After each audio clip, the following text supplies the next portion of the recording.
Okay, so I already did a week 6 write-up. I apologize because I've been busy, so it was a really quick write-up. Tonight I got a little bit of time, so I said, I'm going to do a quick video on basically the overall standing of the league, where we are, how everyone's doing, and my overall opinion of everyone's team so far.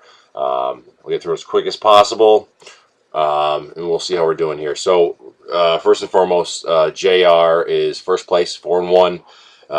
This fucking guy ditches the draft, so he auto drafts. Okay, it's fine. Things happen. I understand. But this guy gets number 1 quarterback. He's got the number 3, 4, and 5 running backs. The number Julio Jones is like number 3 receiver. And whatever else, doesn't even matter. The guy has not touched his lineup. We're week 6. He's 4-1. He almost went 5-0 too, and that's who I'm playing this week. Fantastic. And I got a skeleton crew. I'm going with this fucking guy. I'm putting in who I have available. He's just playing whatever shitstorm team he's got, and he's probably going to beat me. Hey, what are you going to do? I mean, that's just his luck. JR, I've texted you, I've emailed you, I've called you.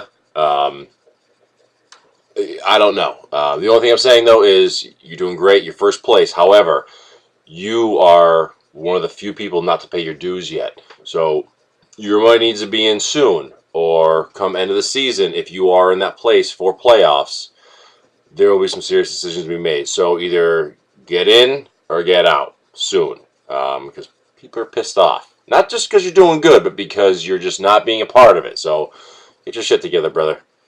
Fucking cracker. Me, good old Yoba Goya. I thought I drafted well. My team's looking good. Made some good trades. Little Tony handed me Dez Bryant. You fucking faggot. Yeah, little Tony. I gave him Roddy White and Trent Richardson for Dez Bryant. Dez Bryant, top 3, top 5 guy, guaranteed as long as he doesn't get hurt. He's doing great. Knock on wood, he won't get hurt. But for Trent Richardson and Roddy White, guys you're benching almost every week unless you need to play them. But I'm happy with my team. I'm doing good. I'm 3-2. Hey, Jay, congratulations. You beat me last week. What are you going to do? You kicked ass. Your team performed. You were there. My team just didn't bother showing up. So, hey, you beat me. Congratulations.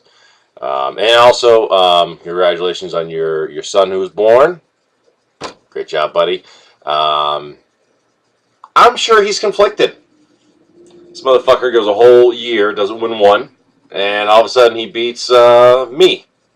And his son's born the same week. So you beat me, your son's born the same week. Which feat is greater? You'll tell your wife it's your son, but really, you're just happy you beat me. Asshole.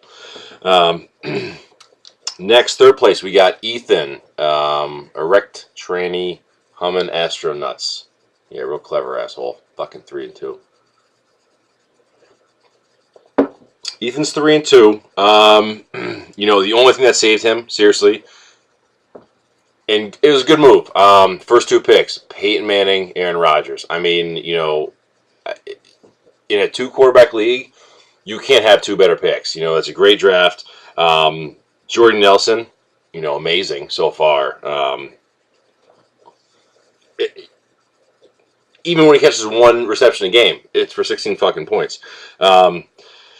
This week you're playing against Little Tony. Christ, who the fuck can't beat Little Tony? I mean, shit. The guy is 7th place. Well, tied for 8th. He's fucking 1-4. He scored overall season, Tony scored 12 points altogether. You got Doug Martin. You got, hey, Brandon Oliver this week. That's a good pick this week. Ryan Matthews will be back eventually. What's the other running back that I traded to Jay for Jamal Charles? You fucking asshole. You got Gronk. He's still healthy. I said at the beginning of the season, 5 weeks, he's done. He's still in. He's getting 12, 13, 14 points a week. For a tight end, that consistency with him, 4 or 5 receptions, but a touchdown, that's consistency. That's what you want for a championship, so you're good to go. Besides that, your guys haven't done much. Pierre Garçon has done shit. He had one good week. You're riding on your QBs. And from what I read this week, mark it on your calendar, Peyton Manning will break the all-time fantasy points record for any player, for any type of league. I guess he broke it last week against Brett Favre for standard leagues. No, I'm sorry, he broke it week 2 in standard leagues. This week, if he gets 12 points, he'll break it in decimal and PPR leagues. So this week, Peyton Manning will obviously get more than 12 points against the fucking Jets. So enjoy that. You're playing Little Tony. Ethan, you're going to win. You know, Little Tony's team. Hey, why are you sitting Calvin Johnson? Oh, okay, he must be hurt. Well, it couldn't be the fact that in 2 games he's had 3 fucking receptions. Give the guy a chance to kick the ball for a field goal. Hey, he kicks 1 field goal for 30 yards. That's as many points as he's got in the past 2 weeks. So, you know what? Maybe it's a good thing he's hurt. Let him stay hurt. Give him a break. Number 1 pick overall. Your little butt buddy there. Yeah, I don't know. Fuck Calvin Johnson. He's a faggot. Anyways, moving on. Tony. Big Tony. Where are you here? Who are you playing?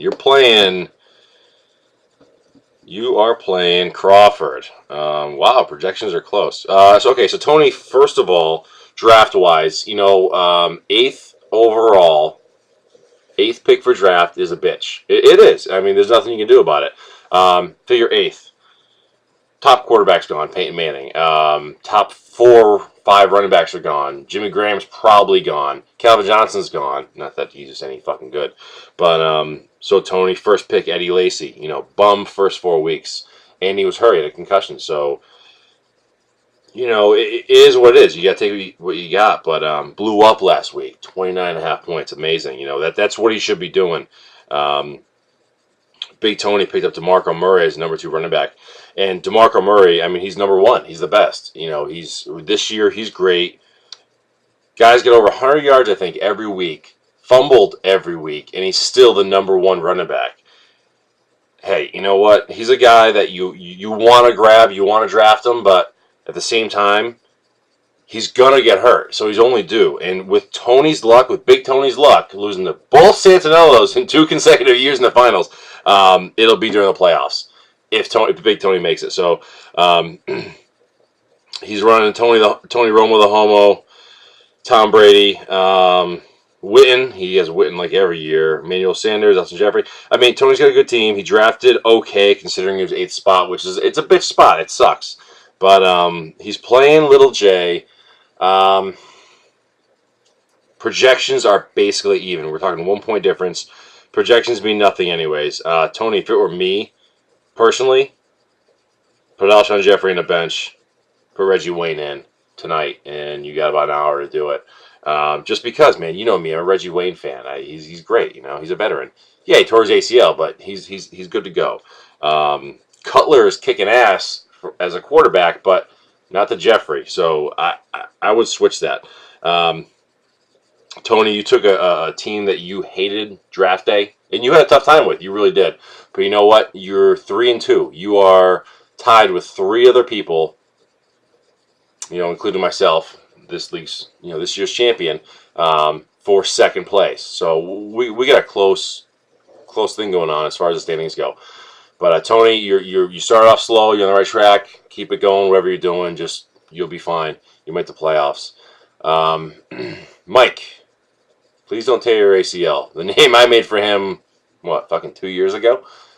I guess he liked this, so he stuck with it. He's 3-2. How he is 3-2 is beyond me because LaShawn McCoy has done jack shit this year. He's absolutely horrible. There's nothing going on with his team. He's just getting the luck of the draw. He's playing shit teams on their shit weeks. And again, this week he's got Darryl. Darryl's actually projected a few points higher than him, but I mean, the only reason I give that to him is because of Phil Rivers, Matt Forte. If Macklin has a good game, who the fuck plays Torrey Smith? Darryl, take him out. God damn. I mean, once a year, Torrey Smith will have a good game. Is he worth playing? You want to roll the dice for that? I don't think so.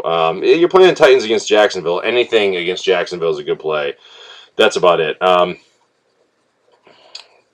Mike is just he looked on paper like the best team to start. We thought he had the best draft.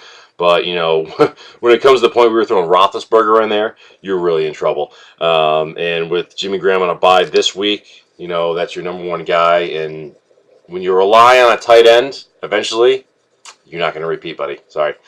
So, good luck. You're 3-2 now. You're going 3-3. I think Darrow's going to get a win. Move up. Put Tony in last place. So, next we got the new father, Jason Crawford.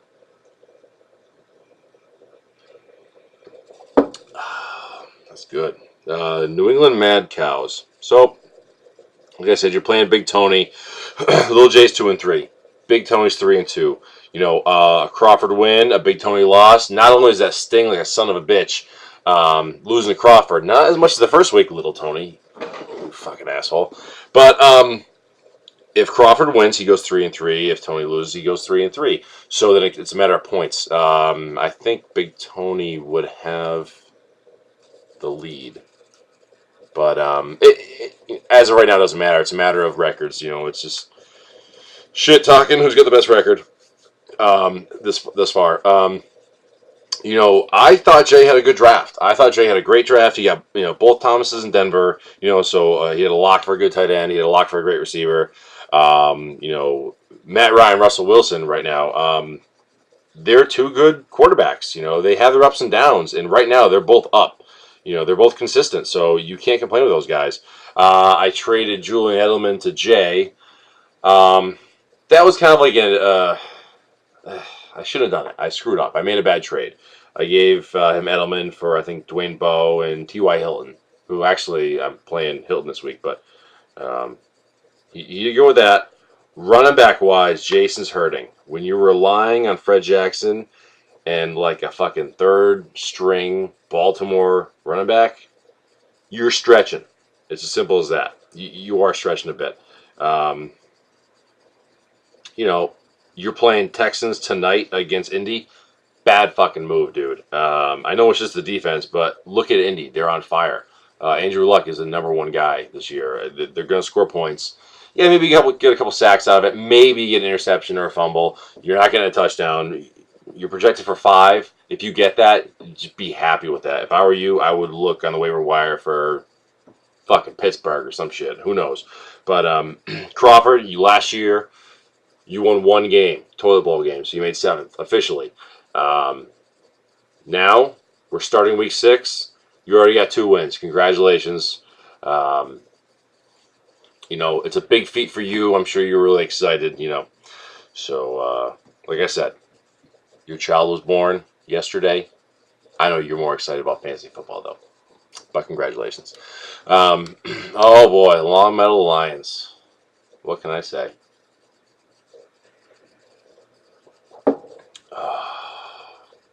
Well, there's almost too much I can say. Calvin Johnson, Brett Favre, Syracuse Crunch. Yeah. Tony, had a conversation with you a few days ago about how Jay was being really cocky, a little arrogant, because he got a couple of wins, especially against me. He was happy he beat a team that was performing well. So he felt he had earned the wins. And you had said that you now realize what it was like to hear that kind of shit from someone who was cocky as fuck. And you realize that's who you were for the past 2 years. So you know what, little Tony? Fuck you. I'm glad you're 1-4. I'm glad you have to sit Calvin Johnson because he's fucking hurt and you don't have a choice. Because you know what? He would be out, ruled out on a fucking Tuesday, and that's coming Sunday, you'd play him because you would think he'd get 40 points. It's how fucking delusional you are, asshole. Where are you? Long Meadow Lions. Long Meadow fucking losers, what should be called. You're playing a defense against your own Minnesota Vikings. So, Detroit's your favorite team? You gave up on Favre, you gave up on Minnesota. You're a Detroit fan now. Okay.